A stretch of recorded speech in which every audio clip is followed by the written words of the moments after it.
Hello and welcome to Morten's Corner. This video will be about using the APT and the iterator for automatic data entry. And in the scope of today, we'll talk a little bit about APT, so automated process testing. We'll talk about the iterator, and we'll talk slightly about robotics process automation, or RPA for short. So APT and RPA are kind of the same thing. The way they are different is that APT is more meant in the software industry for testing, whereas RPA it's more like you want to take tasks that normally a person would sit and do, like do data entry inside, for example, and then you will automate that so a robot is basically doing it.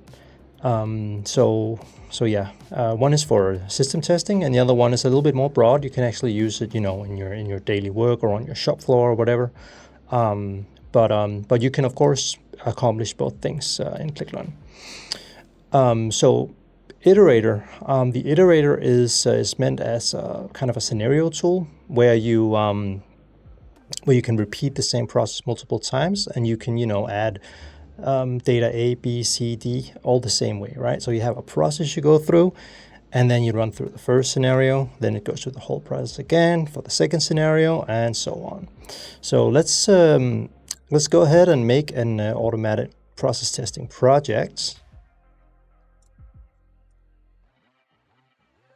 I'm going to be using finance and operations for today to mix things up a little bit.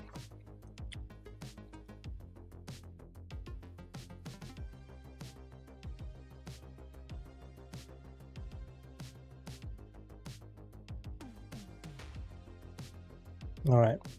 So the scenario I had in mind was we are going to hire some new employees, and then once we've hired those employees, we're going to order some SIM cards, some phone numbers for them, and those phone numbers won't arrive until take a week or a few days at least, right after they're hired.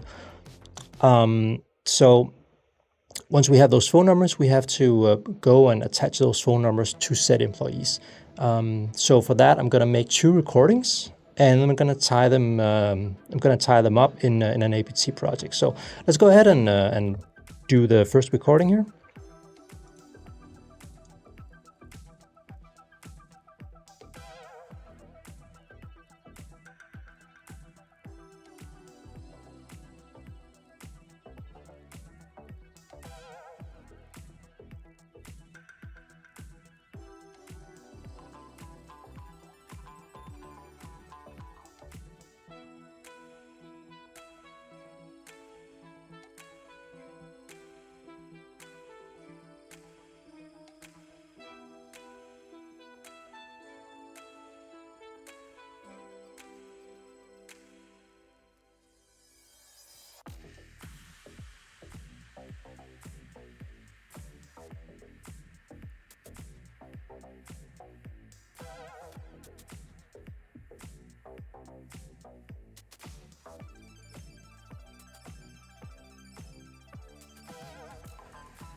All right, so scroll down and see if he's there.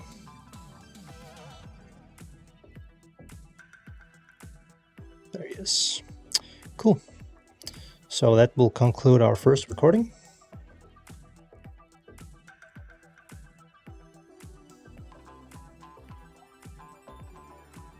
So let's do the second recording.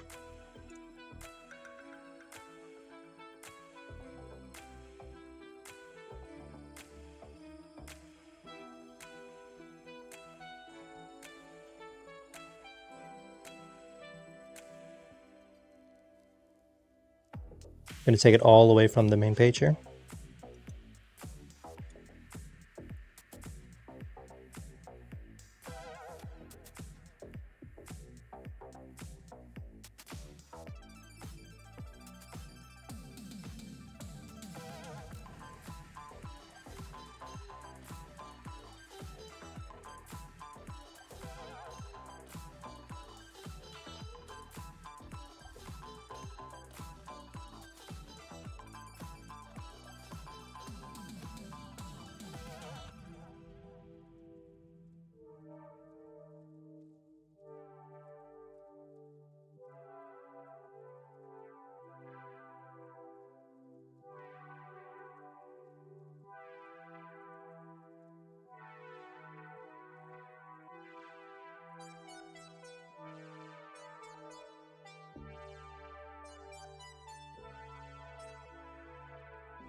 Cool.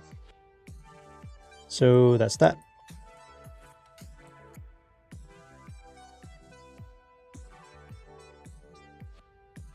Perfect.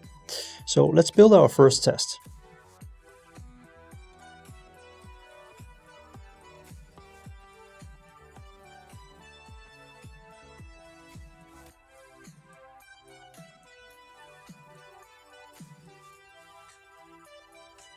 And we're going to drag in our recording. It's our first thing. And we just pick it.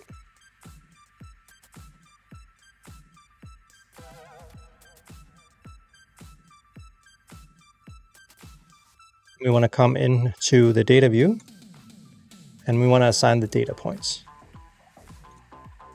So what we're doing now is that we are going to tell the test which elements are dynamic elements. So, you know, which elements are dynamic or variables, whatever you want to call it, that we want to interact with, right?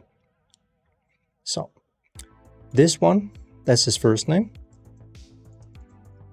And then we have the last name. Those are definitely variables, right?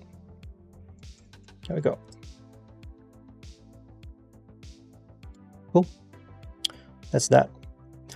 And we come back to the process view. And then we drag on the iterator here. And we call it, just call it names. Click where we want it to go. Then we right click here. We go to data view, right click here, iteration table. So here we can make a scenario 1. We want to add the names, right? So the first employees we want to add is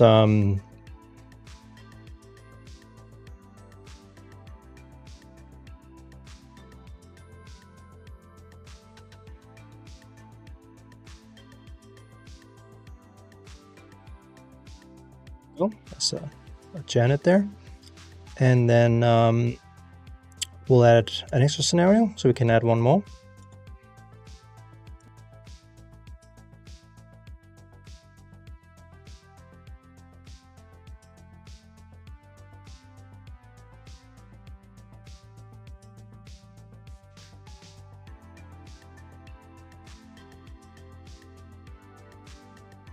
There we go. So that's our first test. It will basically just create these two people, right? Yep.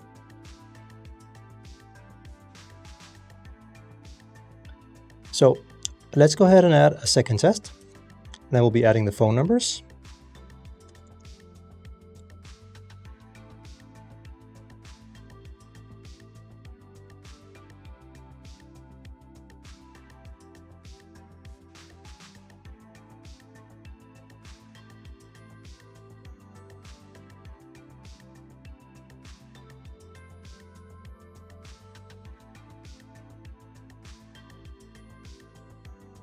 So the reason I'm using the filtering here is because in F&O, you can have super long tables, like really long tables, right? Let's say you have 10,000 rows of data.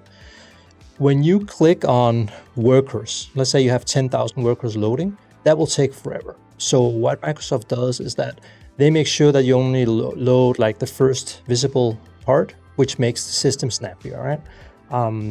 So if I don't add the filter, this data is not yet loaded, and Pliglim will therefore not be able to find it because in theory it's not there until you scroll down for it or load it up.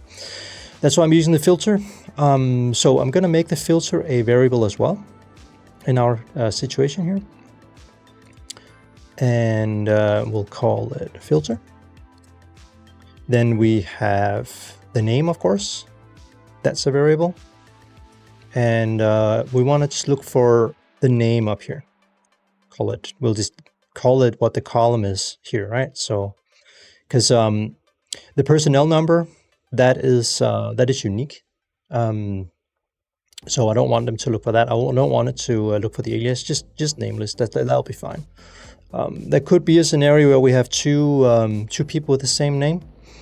In that case, we might want to revise our test to also look for the personnel number, for example. But let's just keep it simple, yeah. Then we have the phone number itself. That is, of course, also different. Go. All right, and that should be good. That should be enough. Set data point. So let's go ahead and come in here and define our scenarios. So the filter should be typing for this person should be JA. And it was Huntington. All right. And then we have here.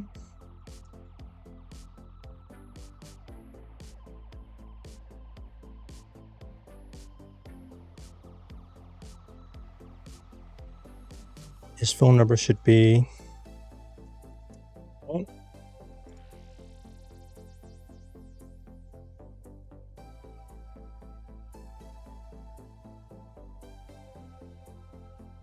there we are. So the name is looking for and the phone number. These are two scenarios. Save that. And let me just think for a sec. There is one thing I need to fix in the recording. In here. Oop, I misspelled phone number. It's all right. So in the entry fields, we need for ClickLearn to override the existing text in here. Because as far as I remember, it remembers the previously typed filter. So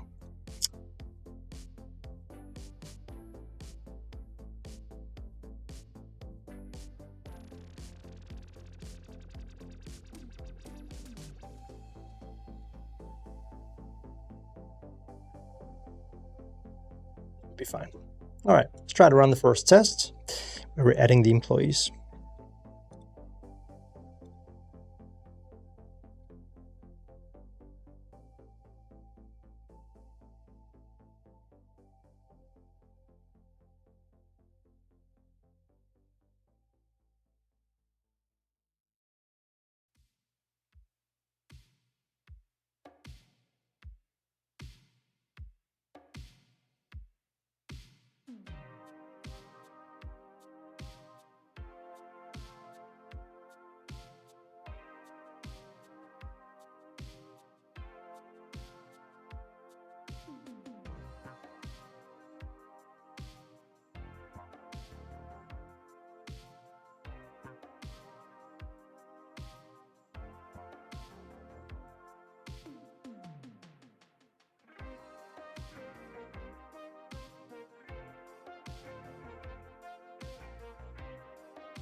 Cool. So that was scenario 1. Now it goes to scenario 2. It repeats the process here.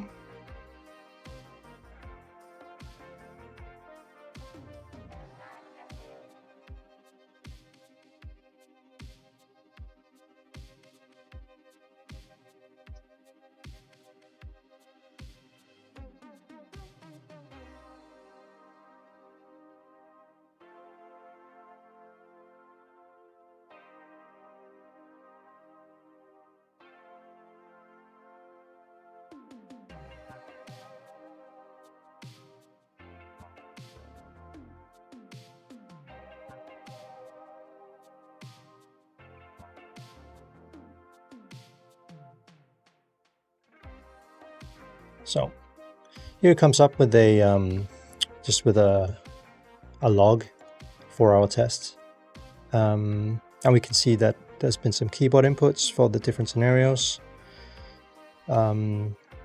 here the scenario 2 is, and how long it took and stuff like that. So you can get a bit of an overview of what's going on. So it's super nice. Also, if you come into assets here,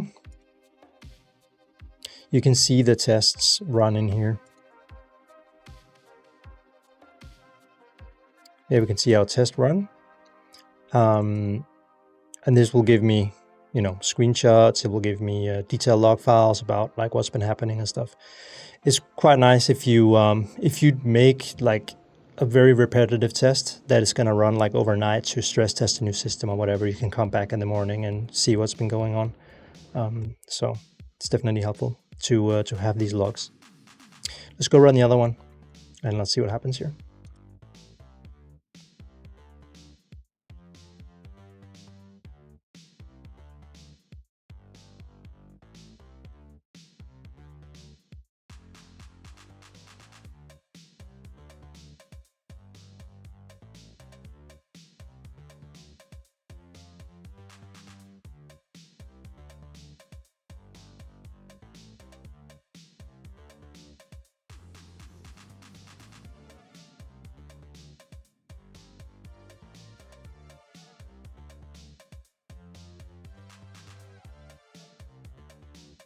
Right. So the test failed, and let's see why it failed.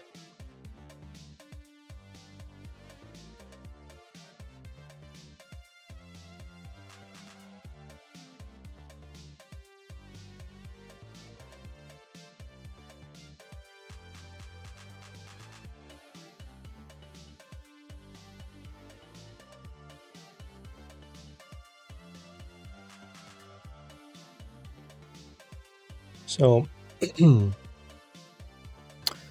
it failed trying to click on the right name. All right, something's up with the test. Let me check into it.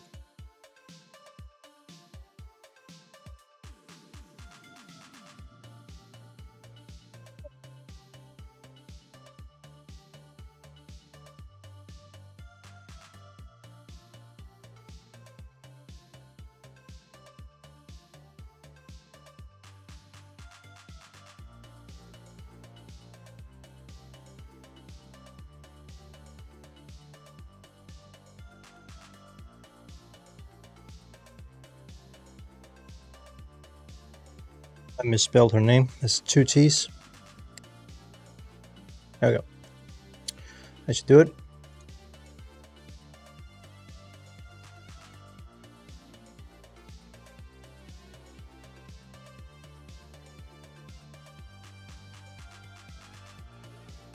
All right. So let's try again.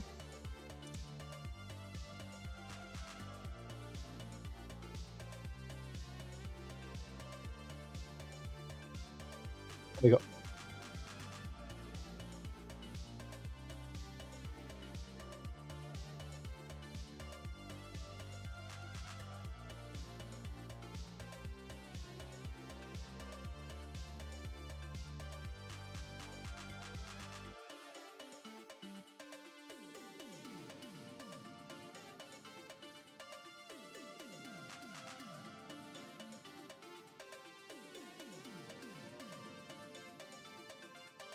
There we are.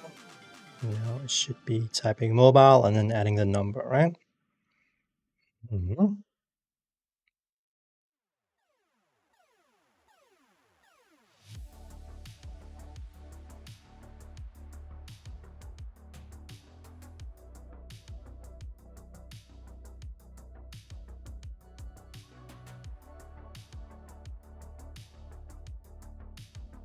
And then refreshes, and then you should pop on to scenario 2.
Cool. And our test is complete, and we've added the phone numbers for the users. So yeah, there you have it. Just some, it was just one of the tests that I could come up with. I'm sure that in your organization you have a much more data knowledge and ideas about how you can mold your processes into tests. This was just something I'd come up with, but I mean, yeah. So thanks a lot for watching. I hope you found this useful, and yeah, if you have any questions or if you want to check out some tests together or whatever, just hit us up. Either talk to your CSM or send a mail to support or just post on the community. We'll figure something out. So yeah, if you think replay is fun, just wait to get to APT. It's a blast. So yeah, thank you.